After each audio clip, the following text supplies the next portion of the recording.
আরে তোমার বোন কখন এলো? এ দেখো, বোনের ফোন হারিয়ে গেছে বলে তোমার ফোন থেকে 20,000 টাকা দামের একটা ফোন অর্ডার দিয়েছি। কি করেছো তুমি? 20,000 টাকা দামের ফোন অর্ডার দিয়েছি, 20 টাকাও দেবো না আমি। তোমাকে দিতে হবে না, এরা আলমারি থেকে আমি 20,000 টাকা বের করে নিয়েছি। জামাই বাবু দেবো না। এবং চল মোড়ের মাথায় অর্ডার আনতে যাবো। আরে আরে অনলাইনে অর্ডার দিয়েছি, কি ফোন আসবে তার ঠিক নেই, 20,000 টাকা নিয়ে চলে যাচ্ছ। ভালো ফোন। আর যদি না হয়? তাহলে এই 20,000 টাকা আমরা দু বোন মিলে তোমার সংসার করে শোধ করে দেবো। আচ্ছা শালি, সংসার তো আমি তোমার দিদির সাথে আমি তোমাকে করাবোই, কিন্তু আজ পর্যন্ত আমি কাউকে 20 টাকা দিয়ে 20,000 টাকা ঝরে নিয়ে চলে গেল। আইডিয়া, অর্ডারটা ক্যান্সেল করে দিই। কিন্তু 20,000 টাকাটা আমি ওদের কাছ থেকে নেবো কি করে? ওটা চুরি ক্ষেত্রে শুরু করে দেবো। একটা উপায় আছে। হ্যালো লালন, এই তো বাইক, হেলমেট, একটা ব্যাগ আর জামা প্যান্টটা দিতে হবে আমাকে। দেখুন এত দেরি হচ্ছে এখনো আসছে না। ওই তো আসছে। তোমরা অর্ডার করেছো? এই নিন ফোন, 3 টাকা দিন।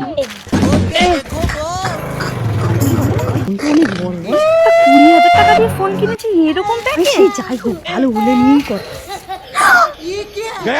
এ তো কাঠের টুকরো। মালের ফোন 20,000 টাকা গেল তো। তোর 20,000 টাকা চিন্তা হচ্ছে? আমাকে তো তোর বরের সাথে এবার ঘর করতে হবে। ভাই তাড়াতাড়ি ধর, আমার বউ ঘরে ঢোকার আগে আমাকে ঢুকতে হবে। এই ধর, হেলমেট ধর, ওই ব্যাগের থেকে টাকাটা বের কর। ওই কি বলেন একটু দেখি। এই, আমার 20,000 টাকা দাও। টাকা নেই জামাই বাবু, আমি তোমার ঘর করবো।